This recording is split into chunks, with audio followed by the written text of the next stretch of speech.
Welcome to the village.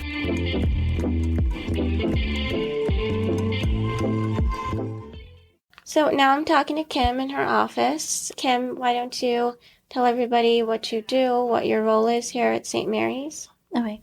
Like Dr. Majid said, my name is Kim. I'm the chronic care manager for St. Mary's Primary Care in Amsterdam. In total, there are 2 other girls that help out with primary care for chronic care. So if you've ever been in the hospital and discharged and you're a patient of primary care, I'm the one that calls you and checks in on you and makes sure that you have everything that you need when you're home to make sure that you have a smooth transition and that you're healing and feeling better. I've been in this role for about 2.5 years. Growing up, I always knew that I wanted to help people and take care of people. I just never knew the right capacity that I wanted to do that. And in this role here, I have definitely found the best of both worlds. I get to do a lot of education and patient teaching and helping, and I also help out with the little things in life. If people have issues with groceries or their electricity is going to get shut off, I get to help them in that aspect as well. So I don't necessarily help people or see people on their best of days, but I definitely try to make their days better with me in it, which I love.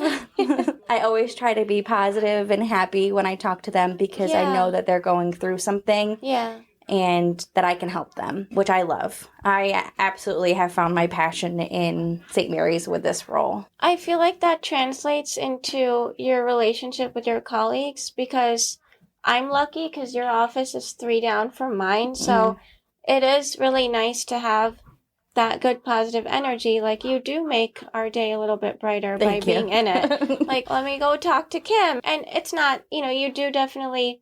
You help with so many of, like you said, they're little things, but really they're big things, especially what may seem little to us and maybe on our to-do list is the biggest thing on somebody's mind, on a family member or patient. That's a big thing to them because we've all been on the other side of it, right? We've all had a family member in the hospital or sick. And when you're in that family side, it's you don't remember your role as a doctor or nurse, you're a concerned family member. And I like having to problem solve. So a lot of resources are very limited, especially in a small community that we have. So I like problem solving and trying to figure out to be creative of how I can make something work for somebody that they might not have ever thought of. Sometimes people don't really know what they need. They just know that something is missing. So I try to be creative in asking the questions as well to make sure that they are taken care of as a whole person, not just their health or their A1C. Or I want to make sure that their soul is taken care of as well. And a lot of times I have people that are, their pride gets in the way of truly asking for help. And I feel like with my demeanor, no request is too big or too small. Yeah. We're here to help everyone. That's part of St. Mary's mission, is that we want to take care of the underserved and those that, sometimes get missed. And I love that. Vulnerable and absolutely. And, there's been so many struggles all of us trying to keep our heads above water, especially with the pandemic, especially in a rural community, in a vulnerable community. People didn't come out and see their doctor or their provider because of the pandemic or because there was limited space. We're encouraging video visits and for non-urgent matters not to be addressed right away because of the pandemic and social distancing, things like that. So now that we're kind of coming out of that, people are getting used to coming back into an office. Some people might have some social anxieties now. So those things that you mentioned about, like your soul, like our heart and our soul was affected by this whole thing, not just our physical and our health, but everyone was affected in one way or the other. So people who should come out and get their preventative care or get their continued care should come out. And the most important thing is to feel comfortable. And so what you're saying hits the actual point of not only this recording we're doing, but the reason why we come to work every day, the reason that we are in healthcare, and the reason we're serving the community of this area, this region. I grew up in Amsterdam. I actually went through Amsterdam schools from kindergarten all the way up, and I graduated from high school from Amsterdam. During COVID has taken a lot from the community, a lot from everyone as an individual. I personally lost my grandmother during COVID. It was a very, very lonely time because you were so separated from everybody. And now that people are coming back into the community and doing things and being involved and seeing their doctors and coming in the office, some stuff has kind of bubbled up that usually would have taken care of when it was small, and now it's big. So, it's trying sometimes. We have some difficult days and there's hard times, but we all really work together well and pull together and take care of our patients every day. And that's the important part too, that we work together. We have positive energy towards each other and be supportive of each other, because that will carry through to the environment, right, that our patients come into, and we can give them that kind of positive outlook. If we hold it, then they can walk in and out of here feeling like they had their needs met, that they were heard, right? Yeah, because sometimes the conversations that I know you guys have with patients and that I've been a part of with patients aren't always the best conversations. Sometimes people's health is, not where we want it to be, and, or we're dealing with end of life care, and that's very, very hard. So it's nice to have the support that we have as a team to help us, because we are humans too. Dealing with these hard conversations day in and day out is definitely tolling on us, but we can never let the patient see that. So when we're having these conversations in the back of our minds, our heart is absolutely breaking for these people having to have these conversations, but you have to be strong in front of everybody else. So I'm glad that we have a good team here, that we can, when things are hard on our hearts, that we have others that we can go to kind of lean on and take care of each other as well. Very true. It's teamwork, and we're a family. Thank you. You're welcome. So I have some nurses now, Wendy and Kerrie, just sitting at their desk. I'm kind of interrupting your work day. You can say hi. Hi. Hi. So what are you ladies in the middle of doing? First of all, who are you the nurses for? Dr. Hardy's. Dr. Walkmeister. So you came originally from which office? Because everybody knows now that we merged. We were down at the Carondelet Pavilion for St. Mary's. We had 4 providers there. We now have 3 of our originals here with us. Dr. Carlson came with us as well. And our daily routine. What did I catch you in the middle of doing? First of all, how long have you been here? I got here about 6:15. 7 o'clock I got here. And I start my charts for the day. Well, actually, I'm working on charts for Friday. Okay. And we call that pre-visit planning.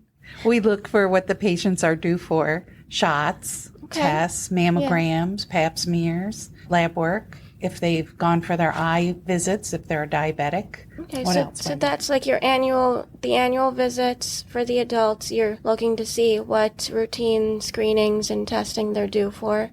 Correct. Right. Okay. Yeah. Yep. Anything I missed? Oh, flu shots. Oh. Okay. Plenty of flu shots, and we're still giving them. Because we're still seeing flu. Yeah. Right. So before the patient even walks through the door, you've already done a lot of investigation to make sure everything's organized for them. Right. Okay. Right. What's the difference now? What have you seen with being the original office and now we've merged 3 offices? A lot more phone calls. Busier. A lot busier. There's many more of us nurses here, which is good. For a point, if somebody has to be out, because usually it used to be if Wendy had to be out for the day, it would just be 3 of us nurses instead of 4 of us nurses. And so we had to pick up the slack. Okay. There's more things for each nurse to do. Right. Okay. Yeah. And there's more phone calls here. More phone calls. Of course, our flow changed once we got up here. Okay. How did the flow change? I guess everyone's trying to figure out the most of the kind of concern from the community has been trying to get through on the phone, and from your end, whether it's upfront registration or back here with the nurses, we hear more phone calls. There's more phone calls coming through. Yeah. So what kind of led to that besides the merge? I mean, if you think about it logically, it's the same amount of patients, right? But what's caused more phone calls? I think we lost some people in the coming together. We lost a couple of registration people, and they now have a line that they can call for nurses and refills.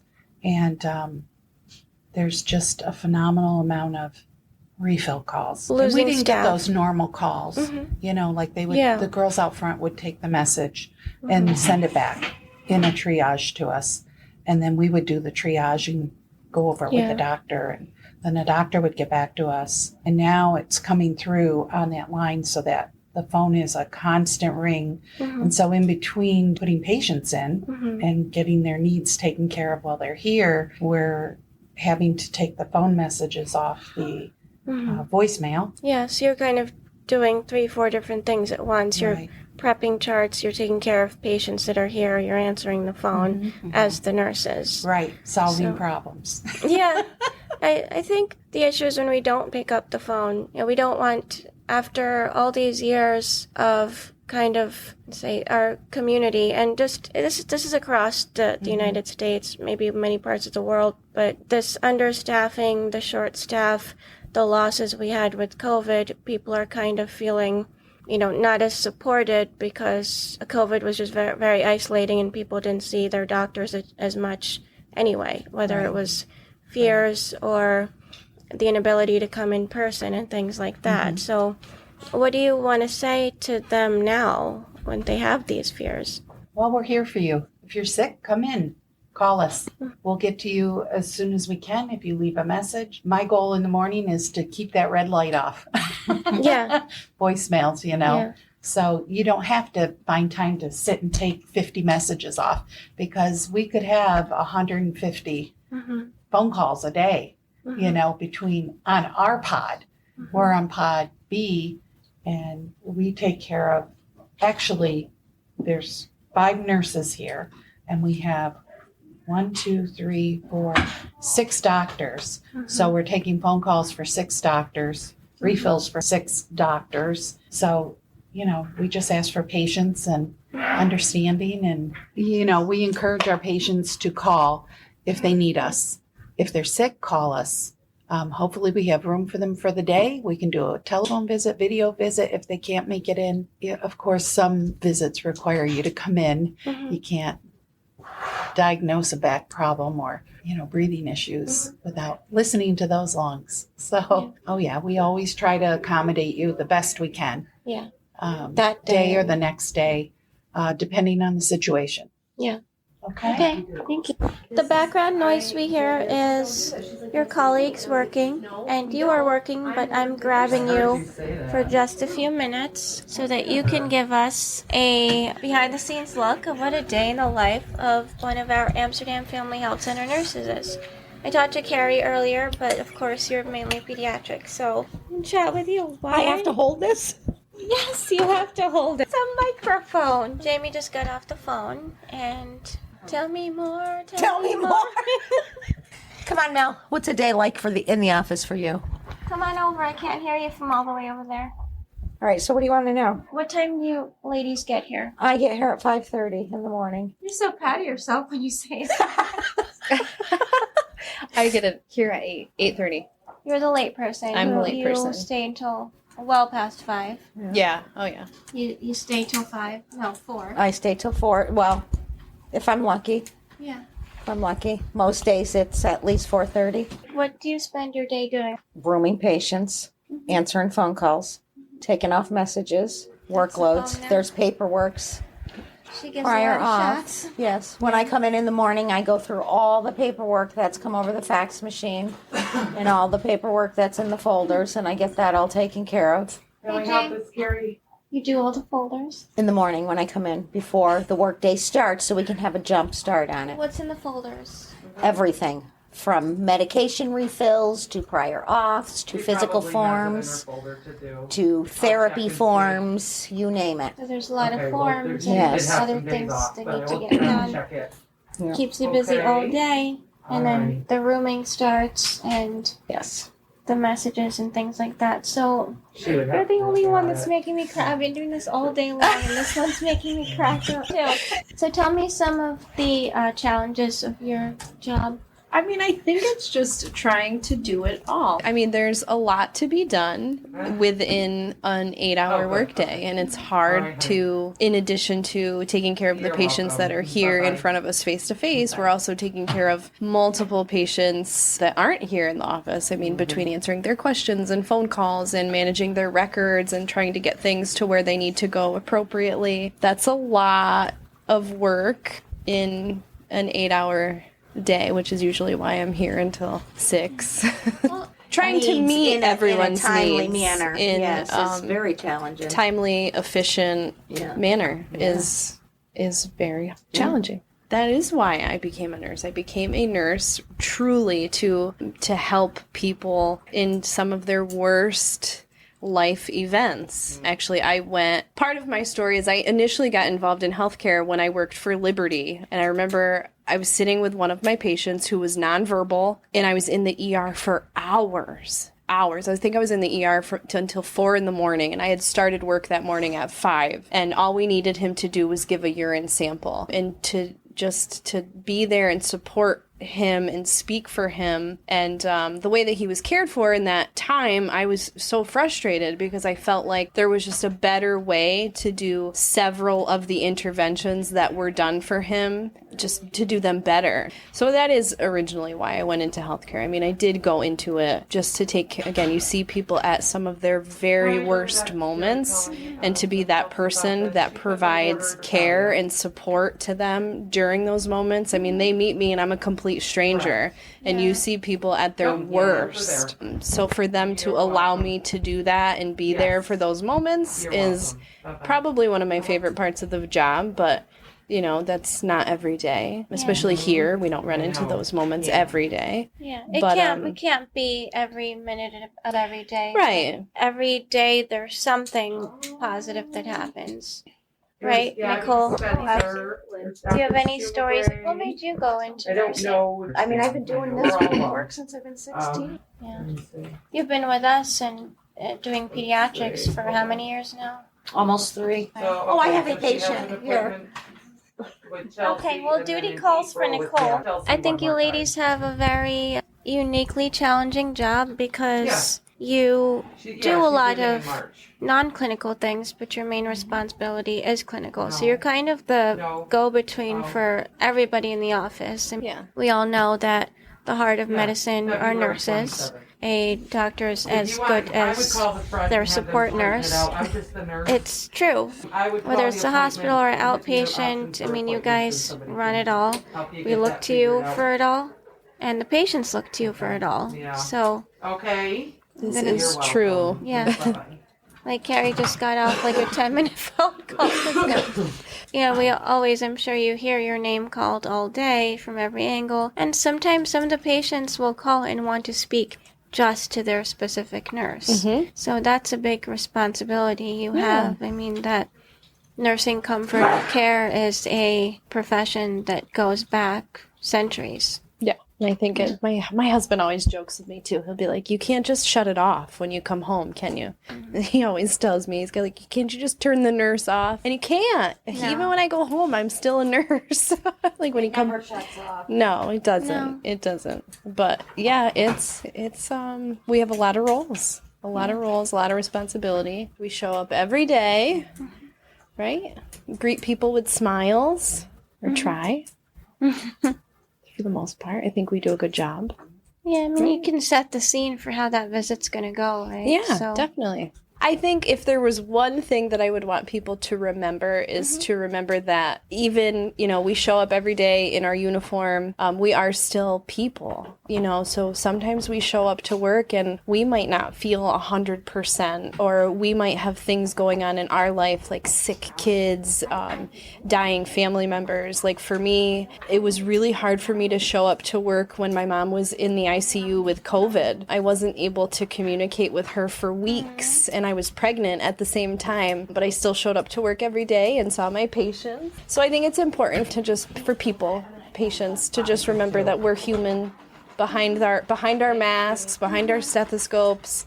We're people just like them. Yeah, we should just all give a little grace to one another. Yeah, kindness. Be patient and kind with one another. That's what I mean, the professional side will come to work and do the job as best you can. Yeah. But, Carrie, you said something over there that was quite special. We didn't become nurses to let people down, or to try to ignore their needs or their wants, or we always try to do our best. And that shows, I think that shows that we're all part of the St. Mary's family. People depend on us, and we depend on people, frankly. Absolutely. Not You have letting- to care to be a nurse. If you don't care, Yeah. it's a hard job to do. Yeah. So you have to have that compassion and Yeah. Be able to show up and do what we do. yeah, absolutely. In to manage all the things that we manage in the 8 hours that we manage them, if you didn't truly want to be here to help people, because it would just be too hard. You just wouldn't do it. Yeah. Yeah. You would burn out really quick. Yeah. But yeah, you would. Yeah. But you don't. You're shining brightly instead. No We try. burning out. Just shining. Different. Yeah. All right. Well, thanks. Thank you. Thank you. Melanie. Thank you, Carrie. Nicole and Jaimie somewhere hiding. So, well, she's not hiding. She's on the phone and doing things. But, all right. Thank you. Thank you. I'm in Kristin's office. So, Kristin, how are you? I'm well. How are you? Good. I'm sure you're busy. Always busy. But Yeah, but your door is always open, so that's appreciated. Thank you. Tell me, or tell all of us, like who you are, your roles in healthcare at St. Mary's, what you've been doing. So again, my name is Kristin. I have been here at St. Mary's for 12 years. I came into healthcare part-time and never had worked in healthcare. Came in medical imaging, was kind of an assistant, learned everything I could, and that's where I fell in love with the healthcare industry. And so from there, my roles here at St. Mary's have varied. I've been in the patient access department, which is scheduling for all of St. Mary's healthcare, all ancillary services. From there, I was in medical records, doing a few different job duties there. I left St. Mary's for a very short time period and realized that this was my home. And then I needed to come back. And when I came back in 2019, I came back as administrative coordinator for primary and specialty care directors. And I'm still somewhat in that same role, although my title has changed now to medical practice analyst, which just encompasses more of analyzing and supporting, primary and specialty care as well as urgent care. That's so awesome. I love that you experience different things and that you, like several other people that I've met, have come back to St. Mary's because it is their home. It's a home. Yeah, I realized fairly quickly after I left that I wanted to come back, but I gave myself a chance elsewhere because you just never know, and I just didn't feel home. I didn't feel the same connection as I did here at St. Mary's. So when the opportunity arose and somebody said, hey, I think you'd be great for this role, and I applied, and here I am back where I belong. So yeah, exactly. Right where you belong. So what kind of things do you have to accomplish in your day-to-day? That varies from day to day. So my role is it supports the providers, it supports the offices, it supports the practice managers, as well as I work very closely with other areas of the hospital, such as finance and our billing department. I work very closely with patient registration and patient access, just developing workflows and routines. So it varies. I also do a lot of trainings within the sites for the different initiatives that are coming out. So my day-to-day is never the same, which is one of the reasons I love my job so much. That is kind of cool. And it sounds like you're kind of the glue that sticks everyone together. So yeah, I've heard that. I don't see myself as that. I just see myself as a support for everybody, because we all need that person that we say, hey, I need this, or hey, can you have a minute? Like you said, my door is always open. If I close it, it's just because I just really need to focus on something. Yeah, that's reasonable. It's just the way the world is. It's sometimes harder to focus now. Mm-hmm. You get pulled from so many different directions that sometimes we seem like we're not focused, but really we're just trying to multitask. Yeah, and multitask successfully. Yeah, exactly. 2019 is when you kind of took on, your role, like you said, your job title changed, but a lot of your role kind of similar. Do you get some of the, communication from the patients, and sure you get feedback from the community? What's the general feeling of the community and our relationship with them? And has that been changing with the pandemic and with EMRs changing and offices changing? So I would say when I came into this role in 2019, I was fairly new to, primary care and specialty care, but, the clinics in general. So it took me a bit to get my feet wet, if you will. Mm-hmm. And we were under a different EHR then, and we had been under that for a while. Then the pandemic hit, and, healthcare changed across the board. Yeah, everywhere in the country. Right? Everywhere. Yeah. It wasn't just here in our community. It wasn't just centralized in one area. It was across, the whole whole world. So, we went from seeing patients' faces and talking to them, mask free, to then not even seeing any patients, to slowly bringing patients back in the office and telemedicine. I think patients, sometimes it was harder to get a hold of offices and, a hold of your provider, because we just weren't having patients come in to keep them and ourselves safe. So as the pandemic kind of eased, or regulations eased a little bit, we started bringing patients back in to the office, which I think went fairly well. We still have a mix of patients who do telemedicine and video visits through our portal. Then we switched EHRs, which is always kind of a bumpy road, I guess, to put it lightly. As much as an organization can plan for everything, once you go live with things, you still encounter hiccups. I think sometimes our patients experience those hiccups and experience some frustrations because of that switch, which is unfortunate. I think we've worked through most of them with feedback from our patients. I'm hoping that part of it is somewhat done. Yeah, and like you said, feedback. Sometimes there's kind of rumblings and rumors that a patient, because we're a close-knit community here, and people know people, and there's either people are complaining to someone, or they heard about something, or we heard a lot about this communication and trying to get in, not being able to get in, or just the rules and regulations that the pandemic brought were really rules and regulations we had to follow from the state or what have you. But some of the things we don't hear directly, and that's, I think, something that we talked about and wanted to bring up, is what's the best way to get the help you need and to fix the issues that we have that sometimes we may not know that people are having or that we have. Right. And I would say, and this goes back to even when I worked in patient access, patients always have a voice. You, as the patient, are your best advocate. And that's important to know. We want to not only hear the good experiences, but we want to hear the negative. If you're experiencing a frustration, we want to hear that, no matter how minor it might be, because otherwise, how are we to improve? Yeah. As an organization, as a single site, every site is kind of a little bit different demographics, different area, different patient volume. But I think it's important that patients feel they can speak up, to feel that they can voice those, and they're not falling on deaf ears. Whether you tell the registrar as you are checking in something that occurred, positive or negative, or the nurse is rooming you and you're chatting and you share something with her, your provider. Sometimes we have patients who call and who get myself or the director, or sometimes they call administration. All of those things are heard. And we're not just hearing them to hear you, we're hearing them to learn. And we want to learn what we're doing right. We want to learn what we're doing wrong. Because again, how can we improve? I think that's sometimes patients feel that they don't, they're not a stigma to being like the complainer, because you're not. Yeah. That's not the way, and we appreciate all feedback. Yeah. No, absolutely. You're right, because you don't want to be that guy who's saying, I'm just a complainer or this and that, but what you experienced that you didn't like or that was difficult for you might be the same experience as somebody else. Absolutely. It might continue if we don't know that it's happening, right? So I think that's such a great point, tell somebody, and this way we can collect information and make positive change. And I think that helps a lot. We do have a portal. We do have, we have same days. We have different ways to get patients what they need quicker and more effectively. Yeah. And just because something, a workflow or something we have in an office is working for one patient, it might not work for another. But again, I think that's where the feedback is important, because we have such a variety of patients who come through our doors, from itty bitty babies who are days old with their moms or dads or both, and sometimes even grandparents,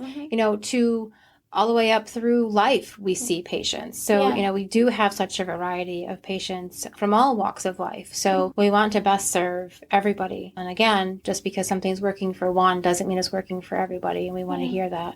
Yeah. So we can have options. Yes. Yeah. Yep. Because if we need to, increase our options, we want to know that we have to do that. Because like we said, healthcare is ever changing. So yeah, and we kind of have to go with the changes, because that's how life is, right? Roll with the punches, as they say. I think. Yeah. Exactly.